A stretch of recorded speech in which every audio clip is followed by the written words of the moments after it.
Welcome to the Speak and Get What You Want podcast, where you learn to communicate like the world's most successful leaders. Now, here are your hosts, TK Stratton and Chad Kerby. You know, a lot of people listening say, Chad, you and TK talk much about speaking up and getting what you want, but the question always lingers, how? How do you do that so that you can be successful? Welcome to the Speak and Get What You Want podcast. And in today's episode, I'm going to address some of those specific questions that have come up recently as TK and I in our last episode really explored and shared the importance of speaking up and getting what you want. And I had massive feedback and questions come in, sharing and asking how. How do you do that? And more specifically, what can they do? What can you do to really speak up so that you can get what you want? In today's episode, we're going to explore 5 of those questions that came up repeatedly from different listeners wanting to know how. How can we do that? And the first one I'm going to address is this. It says, how do I overcome the fear of rejection when asking for what I want? You know, that fear of rejection, and I love TK always says that the fear means false expectations appearing real, right? We have that fear that really hinders us. In fact, TK posed this question to me once. He said, Chad, what would you do today if you had no fear? Who would you call? What would you ask? What would you say if you had no fear? And so as I thought about that question, how do I overcome the fear of rejection when asking for what I want? Well, the first thing I want to recognize is this. Rejection, when we have that fear of rejection, we're really making the interaction all about us, because we're worried about what others will think, how others will feel. In fact, in the last episode, TK referenced that we are fearful of asking things because we're worried about what other people are going to think about us. But the reality is this. The fear of rejection comes from limiting beliefs that we have about ourselves.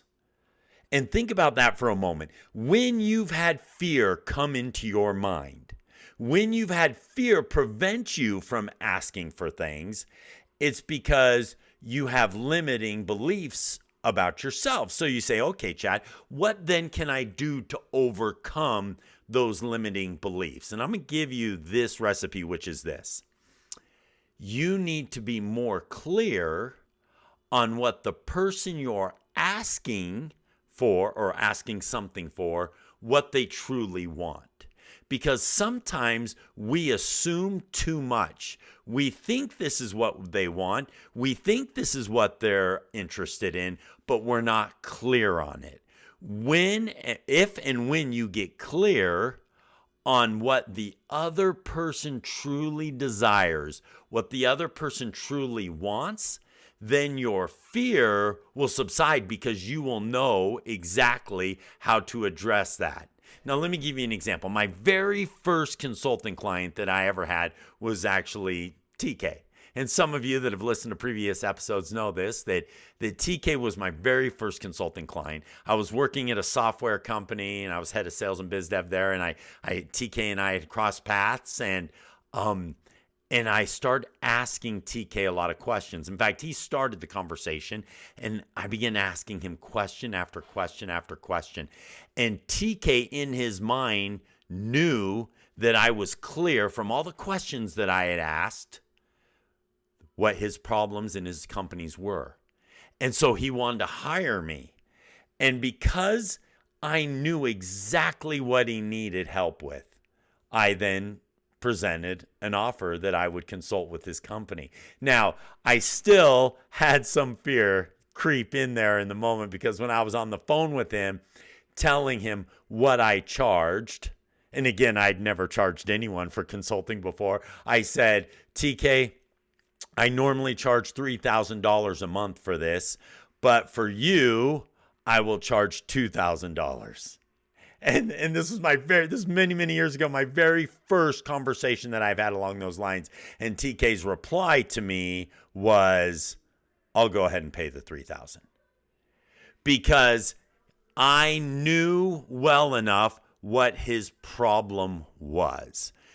If you want to overcome the fear of rejection when asking for something, ask yourself this question: are you clear on the problem that they have, and do you feel confident that you can solve it? Because if you can ask yes to those questions, then you will quickly overcome that fear. Which that ties in exactly to the next question that came up, saying, how can I communicate my value effectively when making a bold request? Right? So I've got to overcome this fear, but then how do I communicate my value effectively? Now, going back to what I referenced just a moment ago, where we sometimes start communicating value before we have an understanding of their challenge, of their problem. You see, too often we're just like, okay, I can do all of this.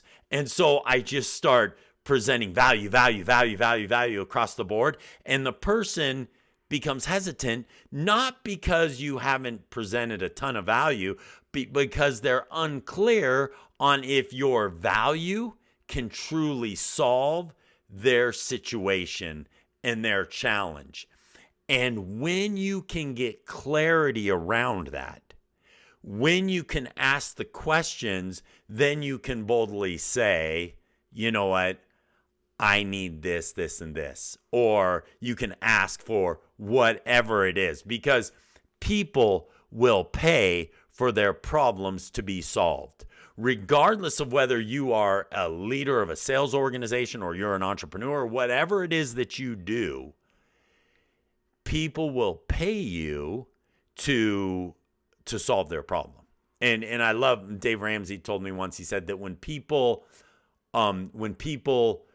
see that you can solve their problem, they will give you certificates of appreciation with the president's faces on it, right? They will pay you money to help solve that problem. So when you say, Chad, and the question that came up, Chad, how can I communicate my value effectively? And when making a bold request, you can do that when you clearly understand their problem. And then once you have it completely clear, then you can boldly say, I can solve that problem for this, or I can do that, and this is the deal that we can create and we can close. Like TK referenced earlier in our last episode when he was talking about, okay, the bank wanted to get rid of this particular real estate, and TK said, perfect, I can do that and we'll pay that amount, but you have to give it to me at 0% interest. To which they did, right? And it's when you are clear on what it is that they want. So, question number 3, how do I eliminate limiting beliefs that keep me from asking for what I want? So think about that for a moment. If you have the value and you understand all of these things that we talked about in question 1 and 2, how do I eliminate the limiting beliefs that keep me from really asking for what I want? And the only way you can do that, or the absolute best way you can do that, is through practice. What do I mean by that? Well, we all have those thoughts that creep into our mind. I'm not good enough. They'll think I'm greedy. I'm not experienced enough. And so you go, okay, Chad, how do you overcome that? You have to practice overcoming that. Well, how do you practice overcoming that? Well, first of all, quit making it about you.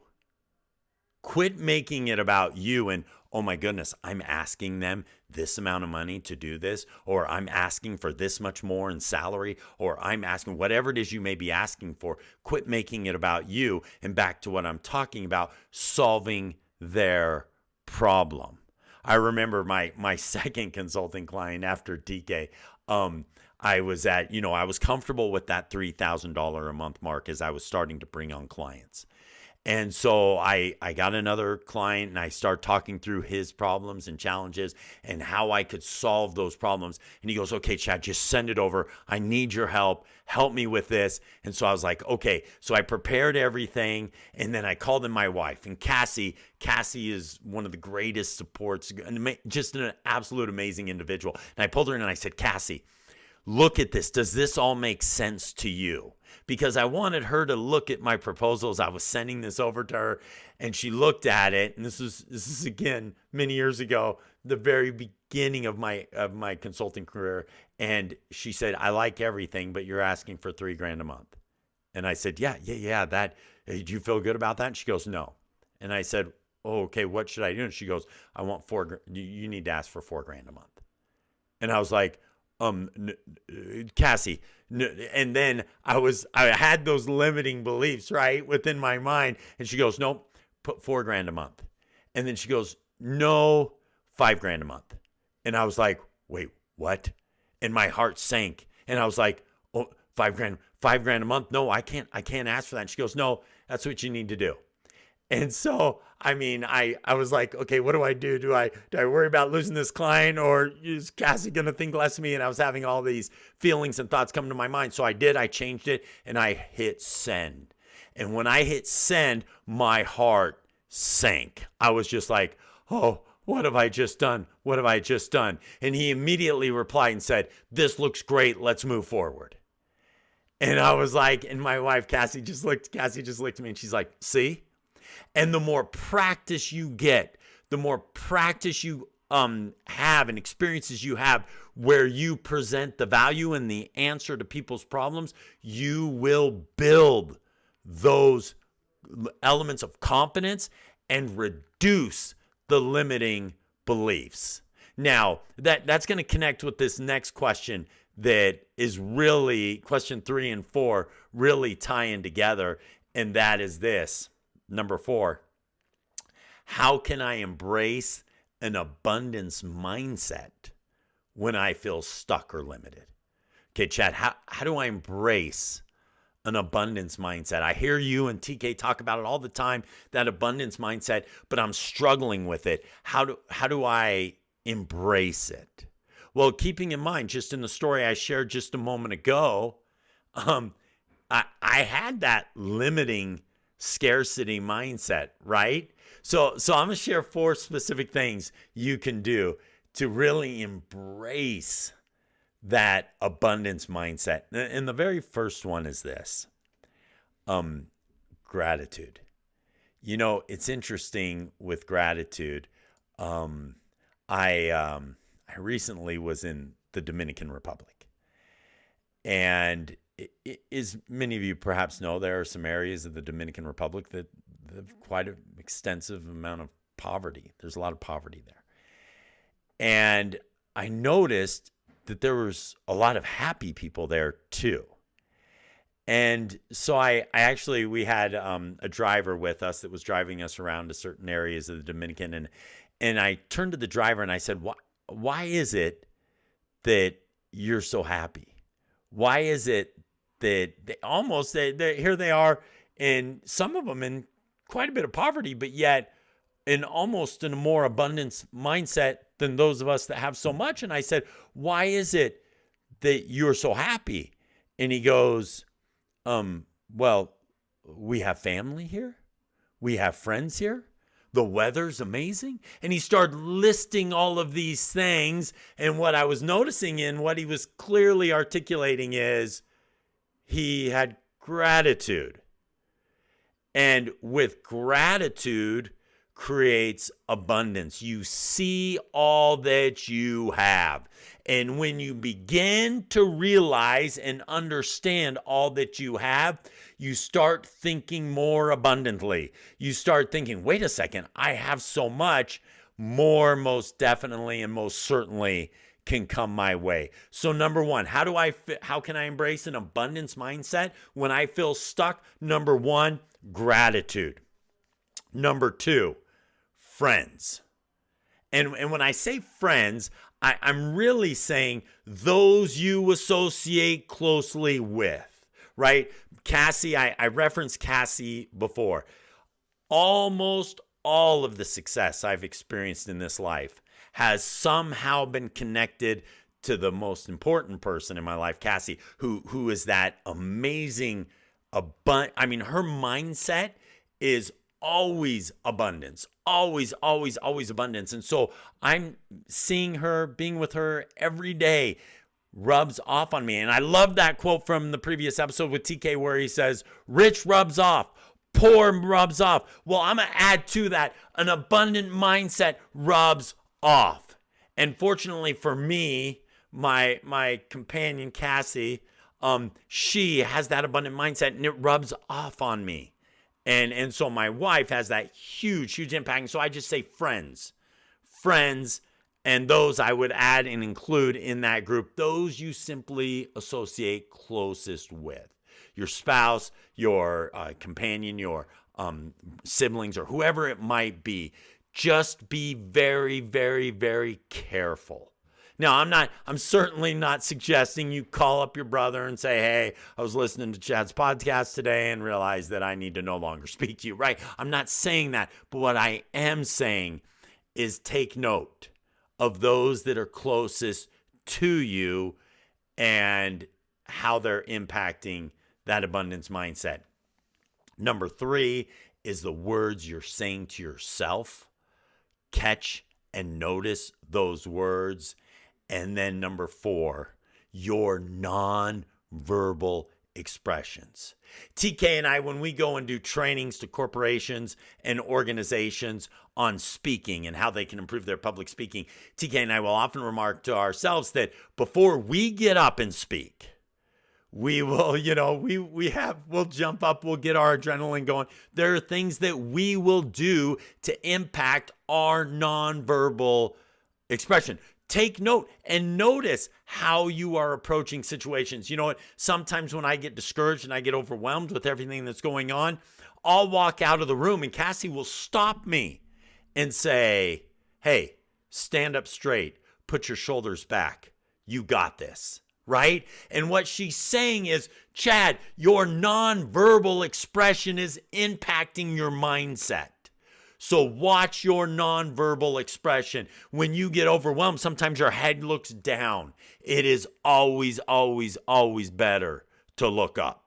So look up, put your shoulders back. And now I catch myself when I'm doing that, even when Cassie's not around, because she's helped me for so many years say, stand up, put your shoulders back, you've got this. And those 4 specific things will absolutely impact your mindset, your gratitude, those friends and close individuals to you, the words to self, and of course, your nonverbal. Now, the last one that we will touch on today is this. People say this, the question that came in a lot of different ways, but was basically asking this same thing. How do I build meaningful connections that support my goals? Okay, Chad, how do I build meaningful connections? You know, I was talking to a good friend today, Brian Hatch, and he's like, Chad, you're so well connected.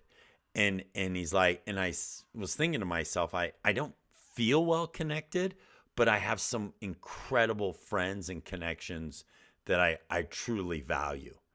And so when they ask this question, how do I build these meaningful connections? I just want to make sure you understand that when you're trying to connect with other people, as TK and I've talked about, make it about them. Work and think about making their life better, not how you can benefit from that connection. That is key and critical, and you'll be stunned at how many connections you create with that mindset. Now, let me just give one quick example. Several years ago, Cassie and I were relocating our family, our kids, from Arizona to Idaho. And we just had a couple of days. We were getting our home already. We'd sold the home, and we had a last, for those of you that have moved, know the pain that it is, those last few stages of moving out of a house, and you feel overwhelmed and you get stressed and you're just like, I am just tired of this, and you want to be done. And we had one last night. Cassie and I had one last night to clean everything up with the kids. And there were a few people that said, hey, can I help you with anything? And Cassie and I both responded with, no, we're good. Thanks, though. A few other people, can I help you? No, we're good. Then that night, we had people show up and say, hey, where can I clean? And they just showed up and helped, and we got everything fixed. And those individuals that showed up are some of the deepest connections that Cassie and I still have today. You see, too often when we're trying to create connections with people will have told us, oh, provide value. And then they'll want to connect with you. So people say things like, how can I help you? Is there anything I can do? Those types of questions. The reality is you want to deepen connections, show up and provide value, and watch what happens. Those individuals on that late night in Gilbert, Arizona showed up, provided value, and the connections were made. So as you want to improve your status at work, you want to improve your ability as an entrepreneur, as a business leader, whatever it is, show up and provide value, and quit asking what you can do. You can see it, and it will change the way people view you because you see it and you go change it. And hopefully you heard through this podcast today the importance of showing up, providing the value, and making it all about the other individual.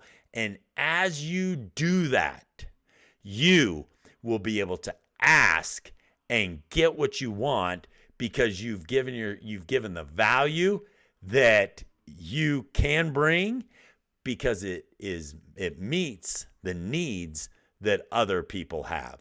When their needs meet your value, connection happens, and you can speak with boldness because you know exactly what they need.